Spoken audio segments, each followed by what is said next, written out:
Crave actually came about because my publisher. I bought 10 books at the book fair.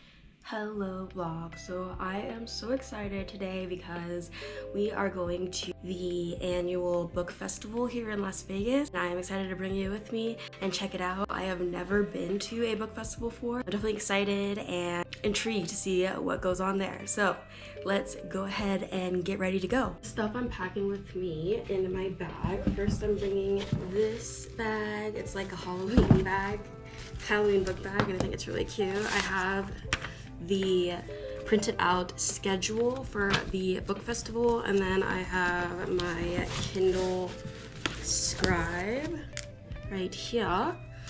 And then I also am bringing Monstralia with me. I don't know if I'll be able to read it while I'm out there, but just in case, if I'm like waiting for authors and stuff I want to see or something like that, I'll bring it with me. And then I'm just bringing obviously my GoPro and also some batteries. Let's go, I'm so excited. You excited? Yeah. Can't wait to go to the book festival.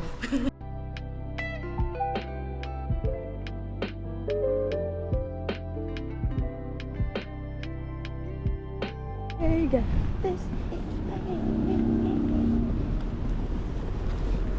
let the room stop spinning.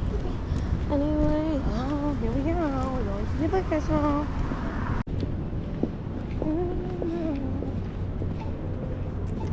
need coffee.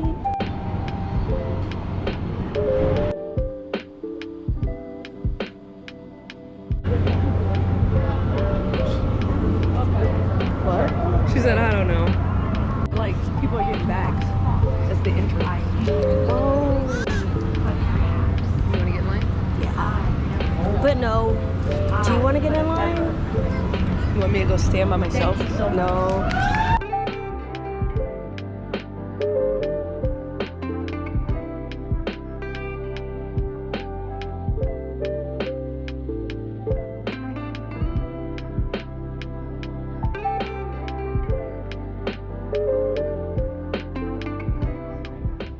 I just bought a bunch of new releases. I got books here and books here. And then I bought this new book bag. I'll show it more when we get home. But yeah, how many books did I buy? Like 4, 5, 6, 7 books. To the auditorium. Get you a wife that'll support your addiction. Thanks, babe. And carry them.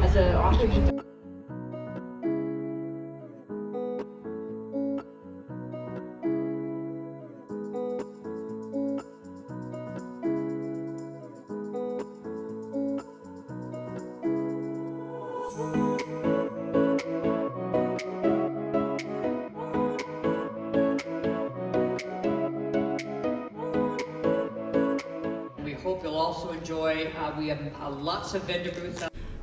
That is a really good question. It usually starts with a voice in my head. Crave actually came about because my publisher, and they said, hey, look, we really think it's time, at a time when nobody was writing paranormal because they thought it was dead, we think it's time to bring vampires back. Do you want to help? And I was like, sign me up. Hello, I'm in line to get autographs for my Tracy Wolff books. How are you doing? Good. I'm great. We just left the book festival. I bought a few more books, or a couple more books maybe, since the last time you saw me. I am completely pooped. I am drained. We were there for like 3 hours, maybe a little more than 3 hours, and I say it was a complete success.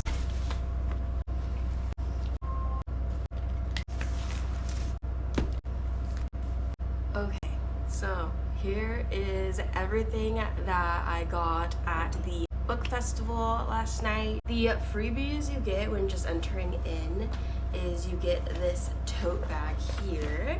It says Las Vegas Book Festival. It's super cool. Like, it has a button to close the bag. Super cute. Also bought another book bag for me. I've had my other one for like over a year and I'm super excited to use it. It says the bookshelf on it. Also for freebies, you get, buy a book, you get like a book, what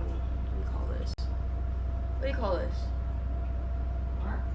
You get a bookmark. You also get this bookmark for free. It says Las Vegas Book Festival 2024 on it. And then you get some stickers. I love this one. And then you also get a free mug. I bought, I believe, 10 books at the book fair. And I went to go see Tracy Wolff live. She was so cool. Like, I could listen to authors talk about their inspiration and how they write their books all day, honestly. It's just so cool and so inspiring, and it just kind of generally makes you want to read. I bought a couple of her books. I bought her first book in the Crave series, which I've been wanting to read for so long, and I think meeting her has definitely given me the inspiration to read it. So I went ahead and bought the paperback, and she signed it for me. So cool. And then I also bought her newest book, which is Sweet Nightmare, which is a spin-off to the Crave series. So I'm excited to read it. It looks super creepy.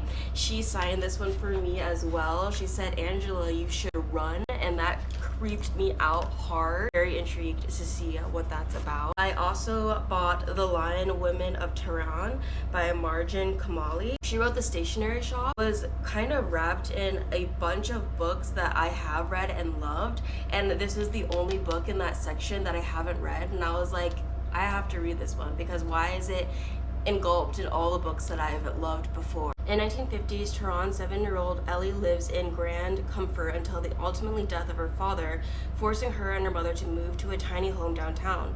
Lonely and bearing the brunt of her mother's endless grievances, Ellie dreams of having a friend to alleviate her isolation.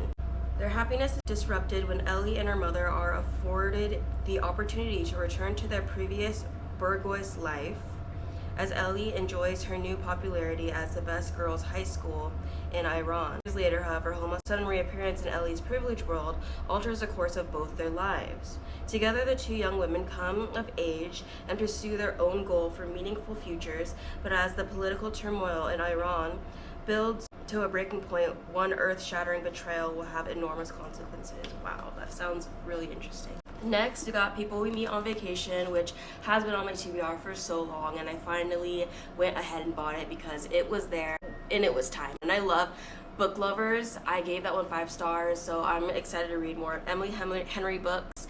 And of course, I can't talk about Emily Henry with also talking about Funny Story. This is one of her newest books, and I've heard only good things about it, so I'm excited to read this one as well. So bought The Last Mrs. Parrot. Amber Patterson is fed up. She's tired of being a nobody, a plain, invisible woman who blends into the background. She deserves more, a life of money and power, like the one blonde-haired, blue-eyed goddess Daphne Parrish takes for granted. Wow. Next, I got a novel love story by Ashley Austin. Correct me if I said her last name incorrectly. I've heard great things about this book as well, and I've been meaning to read it. When the Moon Hatched by Sarah A. Parker. Fantasy book that I've been meaning to start. It's a series. I've been meaning to start it. As an assassin for the rebellion group Fjord du Oth, Rave's job is to complete orders and never get caught. When a rival bounty hunter turns her world upside down, blood spills, heart breaks, and Rave finds herself imprisoned by the Guild of Nobles, a group of powerful fae who turn her into a political statement. Whoa, that sounds really good. Oh, fae. That was my wife. She sounds interested in it as well, but look how big this is, babe.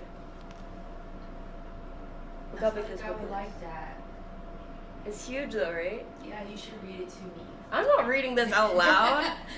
Come on. This would take forever to read out loud. Come on. How many pages is it? Just enough to keep your wife intrigued.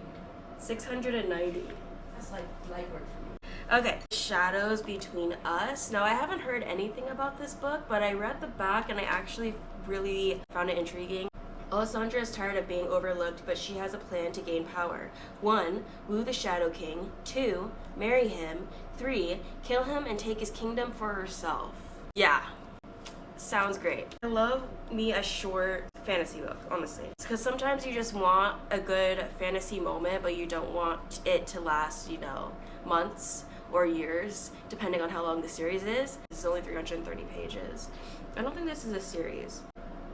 Yeah, hopefully this is a standalone. And then last but not least, I got One of Our Kind by Nicola Yoon. I wanted to go see her, but she was a little too late in the day, so I didn't get to, but she was at the book festival. This is a signed first edition. So yeah, you can see she has her signature right here. Jasmine and King Williams moved their family to the planned Black Utopia of Liberty, California. They hope to find a community of like-minded people, a place where their growing family can thrive. King settles in at once, embracing the Liberty ethos, including the Lux Wellness Center at the top of the hill, which is the heart of the community. But Jasmine struggles to find her place. She's expected to meet fellow liberals and social justice activists striving for racial equality, but Liberty residents seem more focused on booking spa treatments and ignoring the world's troubles. Jasmine's only friend in the community are equally perplexed and frustrated by Liberty's outlook, a frustration that turns to dread when their loved ones start embracing the Liberty way of life. As Jasmine learns more about Liberty and its founders, she discovers a terrible secret, one that threatens to destroy her world in ways she never could have imagined. That sounds so good. There we have it, y'all. That is everything that I got at the Las Vegas Book Festival. I had such an amazing time. I'm excited to go there every single year, and I can't believe that was my first book festival ever. You think I would have been to many more, but I'm excited to definitely go every year and get even more books. Thank you all for watching this vlog. Please like and subscribe, comment, all the good things, and I will see you all in the next one. Bye!